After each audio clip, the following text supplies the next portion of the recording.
আমন্ত্রণ জানাচ্ছি আপডেট সংবাদে। শুরুতেই জানিয়ে দিব গুরুত্বপূর্ণ শিরোনাম, এরপরেই থাকবে বিস্তারিত। পুরোদমে মধ্যপ্রাচ্যে ইরান ইসরায়েল ভয়াবহ যুদ্ধ চলছে হামলা পাল্টা হামলা। ইহুদিবাদী ইসরায়েলের বন্দরনগরীতে ইরানের ব্যাপক হামলা চলছে, বেজে উঠছে সাইরেন। ইহুদিবাদী ইসরায়েলের প্রধান হাইফা বন্দরকে ধ্বংস করে দিয়েছে ইরান। আর এরই মাঝে ইরান ইসরায়েলের পাশে দাঁড়িয়েছে বিভিন্ন পরাশক্তি দেশগুলি। মধ্যপ্রাচ্যে শুরু হয়ে গেছে তৃতীয় বিশ্বযুদ্ধ। আর এরই মাঝে আমাদের হাতে এসে পৌঁছেছে এই যুদ্ধের সর্বশেষ গুরুত্বপূর্ণ সবথেকে তাজা আপডেট সংবাদ। প্রথমেই জানাবো, ইসরায়েলের ধেয়ে আসছে ইরানের ছোড়া ক্ষেপণাস্ত্র, বেজে উঠছে সাইরেন। দখলদার ইসরায়েলি ভূখণ্ড লক্ষ্য করে একের পর এক ক্ষেপণাস্ত্র ছুড়ছে ইরান। আজ ইসরায়েলের প্রতিরক্ষা ব্যবস্থা আইডিএফ এই তথ্য নিশ্চিত করেছে। দ্য টাইমস অফ ইসরায়েলের প্রতিবেদনে বলা হয়েছে, ইরান থেকে উৎক্ষেপিত ক্ষেপণাস্ত্র শনাক্ত করেছে আইডিএফ। এরপর জানাবো, অচল হয়ে পড়েছে ইহুদিবাদী ইসরায়েলের হাইফা বন্দর, আদানির মাথায় হাত। বিশ্বের বৃহত্তম জাহাজ কোম্পানি মাইরস্কো ঘোষণা করেছে যে তারা আর ইসরায়েলের হাইফা বন্দর ব্যবহার করবে না। ইসরায়েলের সবথেকে বড় সমুদ্র বন্দর হচ্ছে হাইফা। এছাড়াও ইসরায়েলের আরও ছোট ছোট দুটি বন্দর রয়েছে। এদিকে ইরানের পারমাণবিক স্থাপনাগুলোতে হামলা বিপজ্জনক ও নজিরবিহীন বলছে চীন। ইরানের পারমাণবিক স্থাপনাগুলোতে হামলা বিপজ্জনক নজির বলে মন্তব্য করেছে চীন। স্থানীয় সময় আজ নিরাপত্তা পরিষদের দেয়া এক বক্তব্যে জাতিসংঘে নিযুক্ত চীনের দূত ফুকং এই মন্তব্য করেছেন। তিনি বলেন, ইসরায়েলের ইরানের পারমাণবিক স্থাপনাগুলোর উপর হামলা একটি বিপজ্জনক নজির স্থাপন করেছে, যার ফলাফল বিপজ্জনক। পুরো এলাকা জুড়ে পরিস্থিতি আরও অবনতির দিকে যাওয়ার আগে ইসরায়েল যত দ্রুত সম্ভব অস্ত্রবিরতি ঘোষণা করা উচিত। জানাবো, যুক্তরাষ্ট্র জার্মানি থেকে অস্ত্র নিয়ে ইসরায়েলে পৌঁছেছে 14টি কার্গো বিমান। ইহুদিবাদী ইসরায়েলকে সহায়তা করছে তার পশ্চিমা বাবারা। অস্ত্র ও সামরিক সরঞ্জামের চালান নিয়ে আরও কয়েকটি পরিবহন উড়োজাহাজ কার্গো ইসরায়েলে পৌঁছেছে। আজ এসব বিমান দেশটিতে পৌঁছেছে বলে জানিয়েছে ইসরায়েলের প্রতিরক্ষা মন্ত্রণালয়। এসব অস্ত্র যুক্তরাষ্ট্র জার্মানি থেকে এসেছে বলে জানায় তুরস্কের সরকারি সংবাদ মাধ্যম আনাদুল এজেন্সি। এবং সর্বশেষ জানাবো, সরকারকে চাপে রাখতেই পুশিন করছে ভারত, অভিযোগ মির্জা ফখরুলের। প্রতিবেশী ভারত বাংলাদেশ সরকারকে চাপে রাখতেই পুশিন করছে বলে মন্তব্য করেছেন বিএনপির মহাসচিব মির্জা ফখরুল ইসলাম। তিনি বলেন, কি একটা বিব্রতকর অবস্থা যে অন্য দেশের নাগরিক জোর করে বাংলাদেশের অভ্যন্তরীণে ঢুকে দেয়া হচ্ছে। প্রিয় দর্শক, এতক্ষণ শুনছিলেন সংবাদ শিরোনাম, এবারে বিস্তারিত। তবে তার আগে বন্ধুরা, অনুরোধ থাকবে এই সংবাদটিতে একটি লাইক দিন। এই চ্যানেলে আপনি নতুন হয়ে থাকলে আমাদের সংবাদটি দেখতে দেখতে চ্যানেলটি সাবস্ক্রাইব করে রাখুন। কমেন্ট করে বন্ধুরা আপনার মূল্যবান মতামত জানিয়ে দিন আপনি বিশ্বের কোন দেশ থেকে বা বাংলাদেশের কোন স্থান থেকে আমাদের সংবাদটি দেখছেন এবং শুনছেন। আর ইরান ইসরায়েল যুদ্ধে আপনি কোন দেশকে সমর্থন করেন কমেন্ট করে জানিয়ে দিন। এবারে বিস্তারিত। ইসরায়েলে ধেয়ে আসছে ইরানের ছোড়া ক্ষেপণাস্ত্র, একের পর এক বেজে উঠছে সাইরেন। দখলদার ইসরায়েলি ভূখণ্ড লক্ষ্য করে ক্ষেপণাস্ত্র ছুটতে শুরু করেছে ইরান।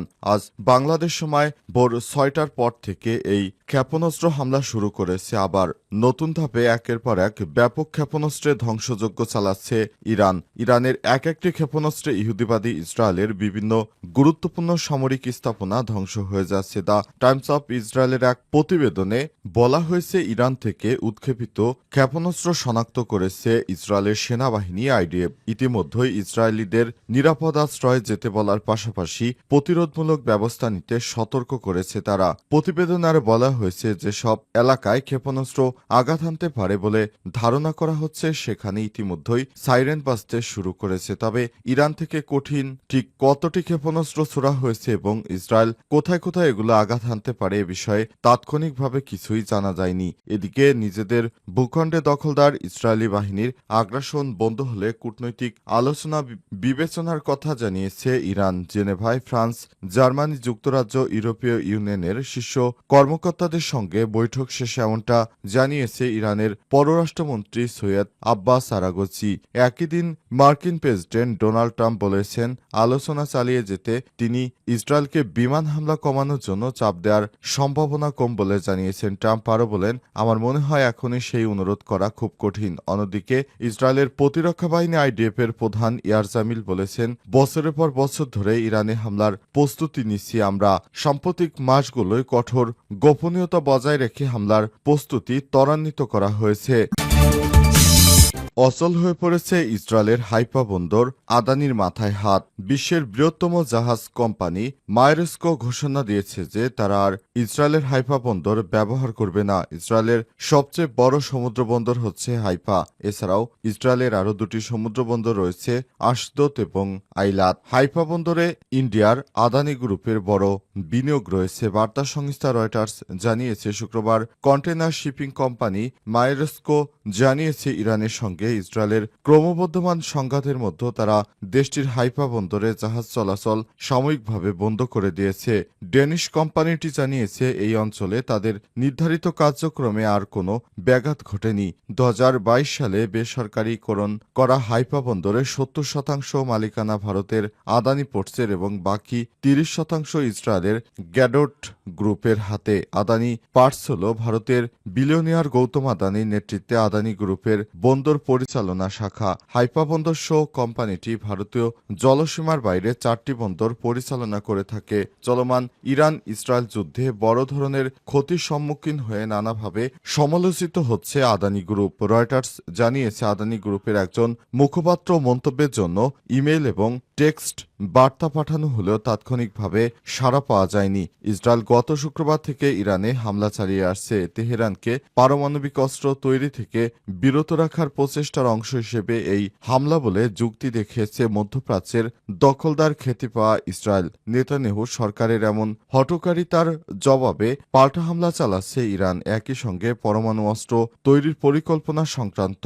ইসরায়েল ও যুক্তরাষ্ট্রের অভিযোগ প্রত্যাখ্যান করেছে তেহরান। আজ ইরানের ইসলামী বিপ্লবী গার্ড বাহিনী জানিয়েছে তারা হাইফা এবং তেল আবিবে ইসরায়েলের প্রতিরক্ষা শিল্পের সঙ্গে যুক্ত সামরিক শিল্প স্থাপনাগুলোতে সম্মিলিত ক্ষেপণাস্ত্র এবং ড্রোন হামলা চালিয়েছে। বিশ্লেষকরা বলছেন ইরান সম্ভবত পরিকল্পিতভাবে হাইফায় আঘাত হানছে, যার ফলে ইসরায়েলের হাইফা বন্দর এখন এই ধ্বংসের দ্বার প্রান্তে এসে দাঁড়িয়েছে। ইরানের পারমাণবিক স্থাপনাগুলোতে হামলা বিপজ্জনক এবং নজিরবিহীন বলছে চীন। ইরানের পারমাণবিক স্থাপনাগুলোতে হামলা বিপজ্জনক এবং নজিরবিহীন।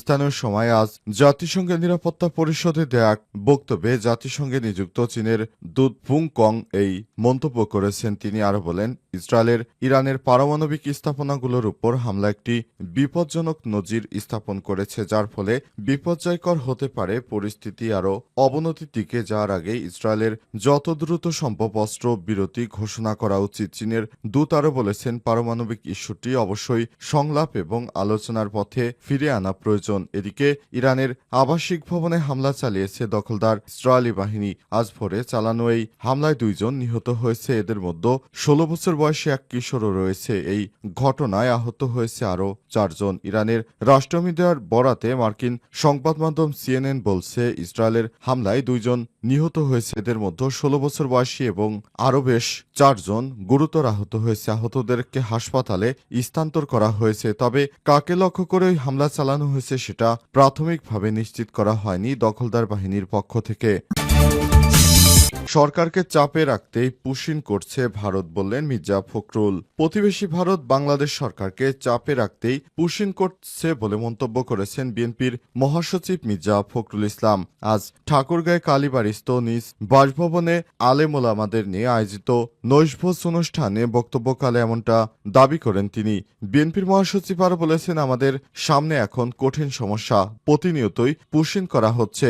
ভারত থেকে জনগণ নিয়ে এসে জোর করে আমাদের দেশে ঢুকিয়ে দেয়া হচ্ছে। মির্জা ফখরুল আরও বলেছেন, এতদিন এগুলো ভারত করেনি, যেহেতু আওয়ামী লীগ সরকারকে উৎখাত করা হয়েছে এবং হাসিনা ভারতে আশ্রয় নিয়েছে, তাই তারা এসব শুরু করেছে। তারা আমাদের উপর প্র্যাকটিস চাপ তৈরি করার জন্য বাংলাদেশের বিভিন্ন সীমান্ত দিয়ে পুশিং করছে। ভারত আমাদের ন্যায্য পানি হিস্সা দেয়নি, আর তারা আমাদের সীমান্তে পাখির মতো মানুষ মারে, আর এভাবেই পুশিং করছে। লন্ডনে প্রধান উপদেষ্টা এবং বিএনপির ভারপ্রাপ্ত চেয়ারম্যানের বৈঠকের পর তিনি আরো বলেছেন, তারেক রহমানের সঙ্গে প্রফেসর ডক্টর মোহাম্মদ ইউনূসের যে বৈঠক হয়েছে তাতে সম্ভাব্য একটি নির্বাচনের সময় উঠে এসেছে। ফেব্রুয়ারি মাসে যে কোনো সময় ঘোষণা হয়েছে। ভোট একটি আমানত, জনগণের নির্বাচিত সরকার যেন ভালোভাবে কাজ করতে পারে, যেমন প্রতিনিধি আমাদের নির্বাচন করতে চাই। বিএনপির মহাসচিব আরো বলেছেন, আওয়ামী সরকার আমলে সারা বাংলাদেশে জঙ্গি নাটক সাজানো হয়েছে। র্যাবের লোকদের মাধ্যমে জঙ্গি মতবাদ দিয়ে সরাসরি এতিম ছেলেদের নিয়ে গিয়ে তাদের হাতে লিফলেট দিয়ে তাদের হত্যা করছে। এসব ঘটনা বিগত আওয়ামী লীগ সরকারে একটি নয়, হাজারটি ঘটিয়েছে। দেশে বিভাজন সৃষ্টির পায়তারা চলছে জানিয়ে তিনি আর বলেছেন, ইতিমধ্যেই আমাদের দেশের শত্রুরা, ইসলামের শত্রুরা নানা প্রোপাগান্ডা ছড়িয়ে আমাদের মধ্যে বিভাজন সৃষ্টির চেষ্টা করছে। সোশ্যাল মিডিয়ার মাধ্যমে তারা এমনটা করেছে। এসব মিডিয়ার মাধ্যমে এমন তথ্য দেয়া হয় যাতে জাতির মধ্যে বিভেদ তৈরি হয়। সবাইকে সতর্ক থাকার আহ্বান জানান বিএনপির মহাসচিব মির্জা ফখরুল।